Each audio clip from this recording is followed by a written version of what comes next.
Un regard sur les dernières célébrations chrétiennes. Frères et sœurs, j'aimerais revenir de manière rétrospective sur les récentes festivités des uns et des autres dans nos églises et assemblées chrétiennes. Non pas avec un regard critique, mais avec un clin d'œil sur le message d'une consoeur dont vous avez certainement déjà lu aussi les écrits et dont je tais le nom pour la seule gloire de Jésus-Christ. Frères et sœurs, être continuellement immergé dans la présence de Dieu ne signifie pas la fin des combats et des épreuves que Dieu permet dans nos vies. Les défis au quotidien sont nécessaires à la progression spirituelle que des fois nous ne pouvons pas appréhender et voir. Des épreuves qui peuvent rendre, ou mieux qui peuvent affiner et nous préparer à la guerre de la chair contre l'esprit. Seules les épreuves mûrissent l'homme, comme diraient certains, sans ironie. Non que nous aimions les épreuves, mais de les endurer et d'être préparés en les regardant comme un sujet de joie complète auquel nous pouvons être exposés si nous avons conscience que Jésus-Christ est avec nous et sachant que l'épreuve de notre foi produit la patience, mais il faut que la patience accomplisse parfaitement son œuvre afin que nous soyons parfaits et accomplis sans faillir en rien devant la volonté de Dieu, afin de sauver nos âmes par la persévérance. Cela nécessite, frères et sœurs, cela nécessite apprentissage continu dans le réconfort et l'amour. C'est la voie de l'assurance dans les temps difficiles. Apprendre à regarder à Jésus et lui faire confiance est un exercice qui nécessite d'être renouvelé à chaque instant. Renouvelons constamment notre intelligence pour ne pas sombrer dans la routine et dans des récitations mécaniques des prières qui ne nous apportent rien spirituellement. Soyons plutôt des disciples bien-aimés attachés à Yahushua HaMashiach, notre Dieu, qui nous guide par ces temps de la fin, par la révélation. Je dis bien que le Seigneur nous guide par ces temps de la fin, par la révélation. Non pas que la parole écrite n'a aucune valeur, non, la parole écrite a une valeur éternelle, mais la révélation est au-dessus parce qu'elle vient de Dieu, parce qu'elle vient du trône. Et bien sûr, en sachant que la révélation vraie ne serait jamais en contradiction avec la parole écrite, hein, dans le but de nous protéger de nombreux faux prophètes répandus dans notre entourage, prophètes qui sapent le moral et pervertissent la parole de Dieu et le sacrifice de Jésus sur la croix. Ils sapent l'espérance de la résurrection de ceux qui mettent leur entière confiance en Jésus. Donc, frères et sœurs, restons fermes, restons même fermement accrochés au cep par l'Esprit, son Esprit, l'Esprit du Christ. C'est ce qui fait sa joie. Frères et sœurs, si nous nous considérons comme ses enfants, remettons-nous à lui de tout cœur et avec joie afin de connaître notre rôle si crucial pour ces temps de la fin, puisqu'il faut bien le souligner, il faut bien que l'Évangile se concentre dans le temps que nous vivons. Nous vivons les temps de la fin. Et nous devons avoir conscience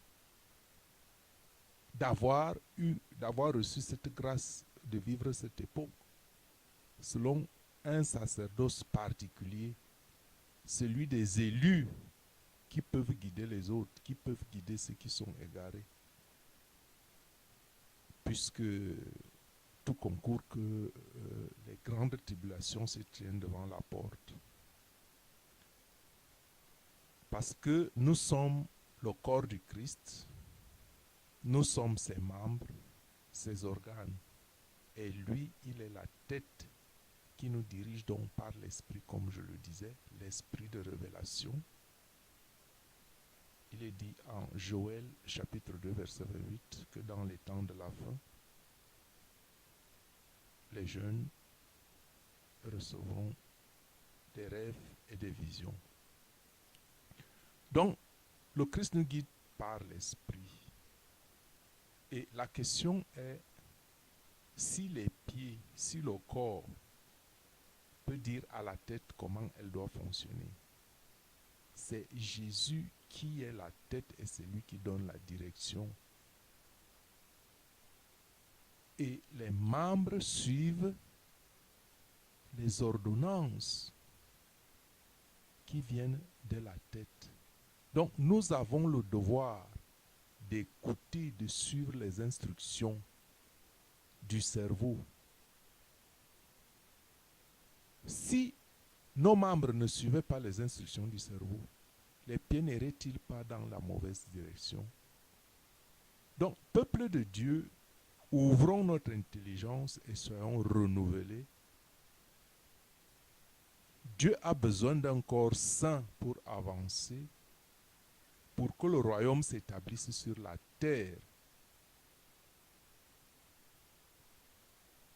Bien qu'il descende déjà au travers de nombreux messagers et prophètes en ces temps de la fin.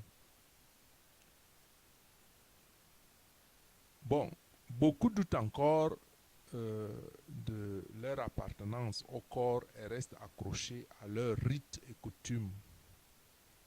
Beaucoup sont même trop distraits pour regarder à Jésus et lui confier pleinement leur vie. Bon, il est vrai que c'est une chose d'éprouver la parole de Dieu, mais il en est une autre d'en aller jusqu'au doute. Mais sachez de toute façon que tout membre qui sera malade ou paralysé sera amputé et remplacé, parce que le Seigneur ne tolère pas le désordre dans son corps. Il n'y a pas de désordre dans le royaume des cieux. Chacun a une place et doit se tenir à cette place et doit remplir son rôle et sa fonction. C'est ce qui nous coûte ce que nous avons aujourd'hui, parce que si l'ange de lumière avait respecté l'ordre du ciel, l'ordre de Dieu, sa place, il ne se serait pas révolté. Donc il est important que chacun se mette à sa place, chacun se mette dans le rôle que Dieu lui a donné. Si nous voulons vraiment être de lui, si nous sommes son peuple, si nous voulons devenir ses enfants bien-aimés, parce que il ne suffit pas d'avancer dans une vie pieuse inondée de faux semblants, un pied à Jésus-Christ, un pied dans le monde. Savez-vous que Dieu a horreur des traditions humaines issues des doctrines des démons?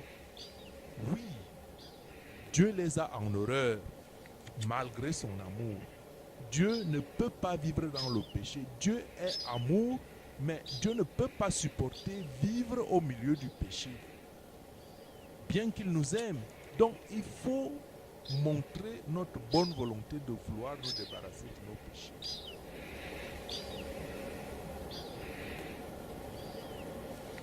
Nous vivons dans un monde impie.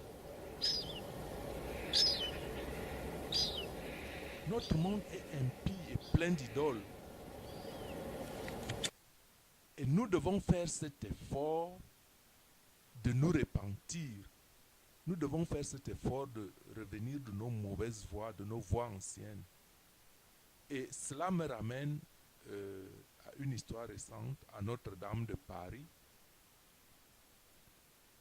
qui a brûlé. Non pas qu'on se réjouisse des flammes, mais il y a quand même quelque chose qui m'a choqué. Comment se fait-il que le monde impie se réunisse autour de cet événement qui a eu lieu récemment à Paris, à Notre-Dame, qui a brûlé? Comment le monde impie se réunit-il autour de cet événement qui est en fait une cause chrétienne, pour ne pas dire catholique? Mais nous avons tous vu des images qui ont circulé dans les réseaux sociaux, venant de parents, d'amis ou de contacts, pour ceux qui n'ont pas encore fait un tour dans ce haut lieu d'attraction touristique. On a vu des images, une abomination, des images impies qui ornaient la maison supposée être la maison du Seigneur. Des idoles qui n'ont rien à voir avec Yahushua HaMashiach tel qu'il est vraiment, bravant même l'interdit de Dieu. Bon, je n'ai pas de la haine pour l'art, mais que de l'art du monde, il est écrit pour les enfants de Dieu en Exode 3, en Exode 23. Tu n'auras pas d'autre Dieu devant ma face. Tu ne te feras point d'image taillée, ni de représentation quelconque des choses qui sont en haut dans les cieux, qui sont en bas sur la terre et qui sont dans les eaux, plus bas que la terre. Tu ne te prosterneras point devant elles et tu ne les serviras point, car moi, l'Éternel, ton Dieu, je suis un Dieu jaloux qui punit l'iniquité des pères sur les enfants jusqu'à la 3e et la 4e génération de ceux qui me haïssent. Frères et sœurs, loin de cette histoire, ceci me ramène dans les fondements même de l'enseignement du vrai Dieu Tout-Puissant. Et m'amène à vous parler de cette fête sainte du Seigneur ou fête de l'Éternel, comme en témoigne le titre de la vidéo. Hein? Puisque le titre de la vidéo parle des célébrations, et ça m'amène aux 7 jours saints de l'Éternel, afin qu'on rafraîchisse la mémoire. Parce que des fois, nous sommes embobinés dans des événements et des organisations et de telles choses au nom de Dieu. Mais ces événements, au fil des ans, ont fini par couvrir la parole même de Dieu. On s'est habitué aux traditions, c'est ça qui est normal. Et quand on revient à la parole de Dieu, les hommes deviennent résistants. Quand vous leur parlez de la parole de Dieu, et ils vous regardent comme si c'est vous qui étiez un impie, alors que vous ne reveniez qu'aux sources. Donc il y a des jours de fête que le Seigneur a institués. Ces jours de fête ont une certaine et profonde signification pour le salut de l'humanité. Et la question était, devrions-nous célébrer les jours saints décrits dans le Lévitique, dans l'Ancien Testament? Et cette réponse-là, c'est Dieu seul qui peut la donner. Et c'est pour ça que j'ai dit que je jette un regard sur la parole adressée à une certaine révérence du Seigneur dont je tais le nom. Et cette parole est en fait, disons, une révélation. Cette révélation est bien en concordance avec ce qui est écrit dans la parole écrite. Pour ceux qui ont des oreilles pour entendre. Parce que les 7 jours du Seigneur sont, comme je le disais, des pierres de guet vers le paradis. C'est le plan de salut de l'Éternel.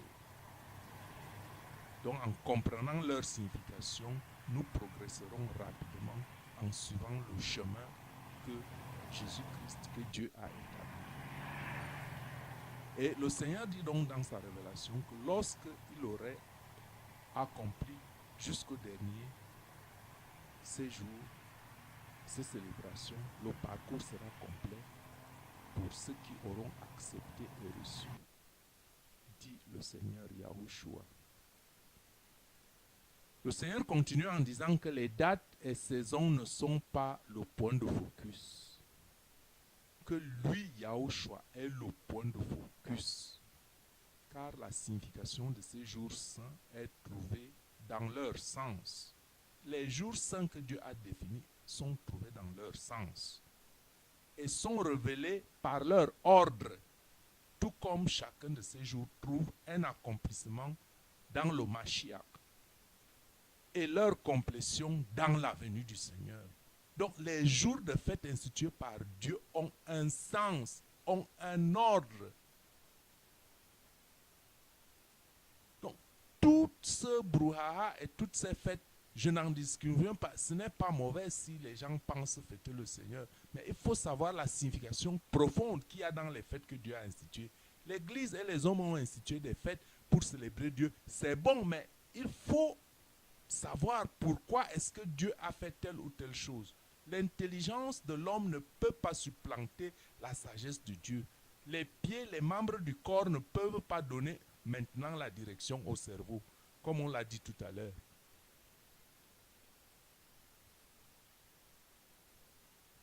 Donc le Seigneur dit à ses ouailles, à ceux qui ont les oreilles pour entendre, à ceux qui l'aiment vraiment, à ceux qui se tournent vers lui, à ceux qui lui ont donné entièrement leur vie.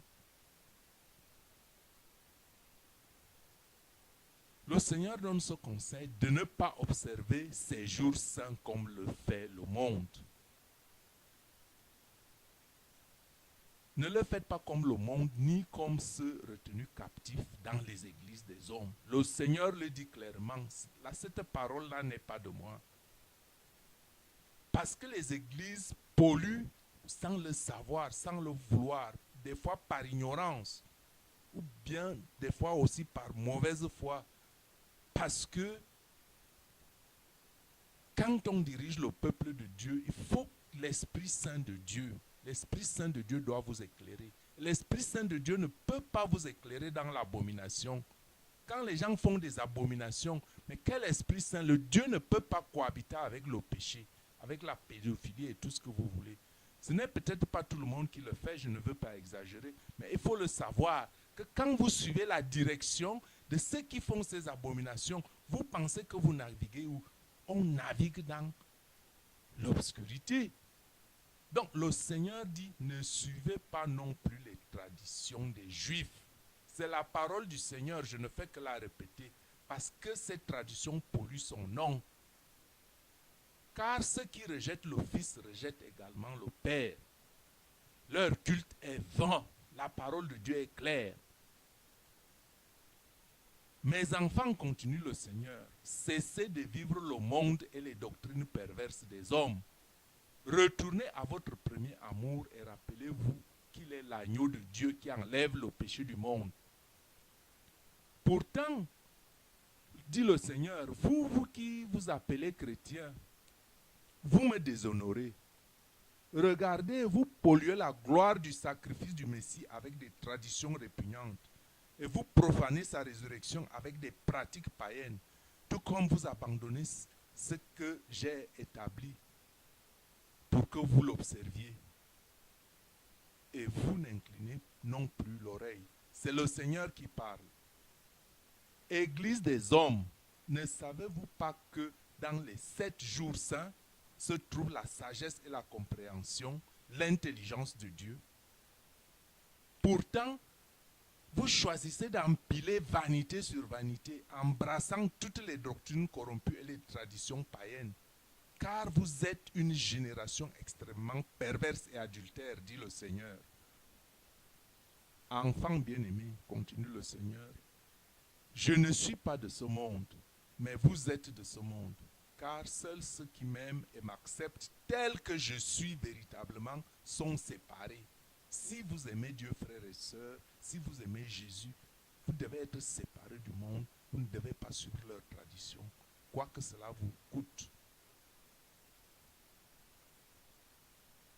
Le Seigneur dit, ceux qui sont séparés du monde, je vis en eux et ils me suivent.